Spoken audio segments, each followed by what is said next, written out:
I've come here to the Palazzo di Rivoli, a 13th century palace just outside Turin.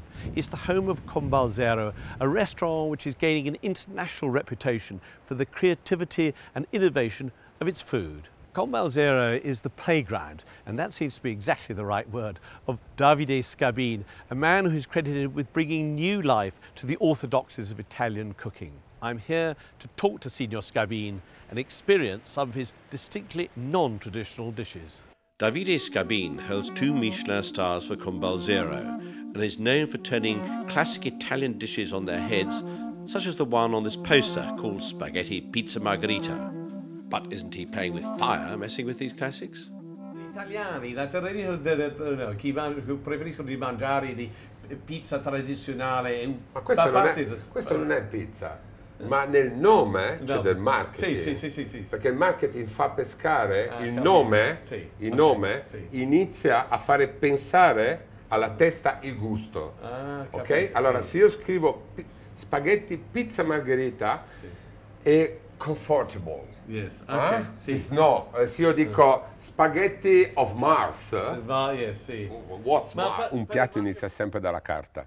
Non inizio mai dal mercato, non inizio mai da una tecnologia, ma inizio sempre da un pensiero che poi va a interagire con la materia prima, va a interagire con la tecnica, la tecnologia, ma ci deve essere sempre un pensiero. Ci stiamo occupando di design di sistema per avere il controllo dei gusti primari. Il salato, l'acido, il dolce, l'amaro, io aggiungo anche il piccante. So these oysters have been marinated with lemongrass, olive oil and pepper. Lays on very, very thin slices of pineapple and makes a little parcel, a little ravioli. Ginger foam. Perché quando noi lavoriamo su un piatto, lavoriamo anche sulla cultura, lavoriamo anche su delle radici storiche, lavoriamo anche sulla memoria e quindi bisogna avere rispetto di questo.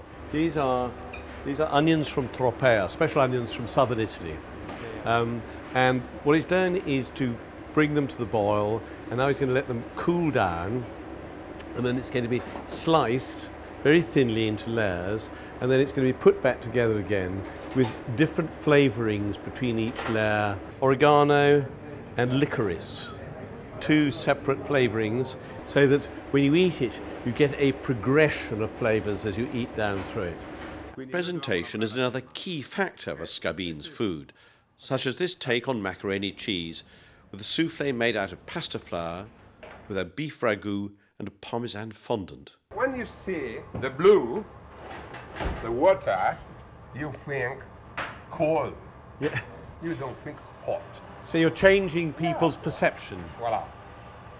And I can make a soufflé with a strange taste. No, it's macaroni and ragout. Okay? It's a perfect ragout with 3 kinds of tomato. 3 kinds of the preparation of tomato for to make my ragout. But the symbol is macaroni and ragout. When you hit, you go, hit, and float it. Float. This is a waterbed. Yeah. Oh, yeah. As Davide said, that is Italy on a plate, Italy in a spoonful. No, classic flavours, deep meat flavours from the ragout. The texture of pasta from the soufflé and that lovely cheesy element from the fondue, the richness of the cheese. It's actually quite a big, heavy-hitting dish and just brilliantly clever. The dining room has an understated elegance. It's a glass box with stunning views out over Turin. Dinner is served. Here I am at the chef's table right by the pass from the kitchen where I can see every dish coming out. It's a very rare privilege and I'm really looking forward to seeing what dishes they send out for me to eat. Ah, chef! Oh, chef. I've been told to eat this in my fingers as if it was a hamburger, and it's got a crust of some side around the outside, pure beef, cooked rare. It's a hot pie, crunchy pastry on the outside, which breaks away, and really superb beef, soft and melting. I would guess this is the fillet, and I'm going to dip it in the sauce here, a sauce à l'anglaise, he said.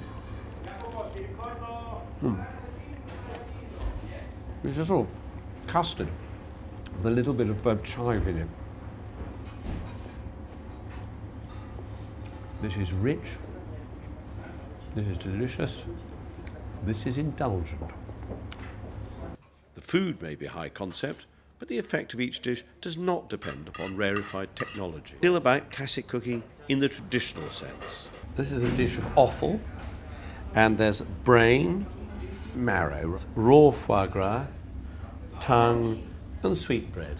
And it's served in a dashy stock. I'm particularly fond of offal. Now, the brain is soft, almost like a mousse, except it has a sort of additional firmness to it. Raw foie gras next. Voluptuous. It's like wrapping velvet round your tongue. Another chunk of tongue. I think it's been cured slightly, brined, because it, I think with a ham about it. Sweetbread. Always my granny's favourite. There's a sequence of textures and a sequence of flavours. And it's up to you to choose how you eat them. But one leads naturally to the next, contrasts with it. And it's like you tell a sort of gentle story, really. Leads you through the plate and gives pleasure at every turn. Just so long as you like offal, of course. Pudding is called cold fusion, and I'd seen it prepared earlier in the day. 25 separate ingredients, including ginger, violet and tiny meringues, sit on a base of compressed lime, lemon and mint granita. Blimey. The base of the compressed granita delivers a real whack. Clean whack. And then you do get the taste of the fruits against it. This is the famous egg yolk that we saw being made. Well, I really did think it was a sort of form of madness, where you take an egg yolk, bury it in sugar so that it dries out on the outside to form a skin, so you can remove the egg yolk, the liquid egg yolk, and replace it with cream. But you know, that's ice cream for you, so here we go. You break the dry skin of the egg yolk. This absolutely wonderful, delicious, light custard, creme pâtissière, just gushes down your throat. It makes it a very, very sexy pudding. It's easy to be distracted by the good humour, jokes and cleverness of Scabin's food, but it disguises the astonishing amount of skill in each of the dishes that comes out of the kitchen of Combal Zero. In my opinion, its place in the world's top 50 restaurants is justly deserved.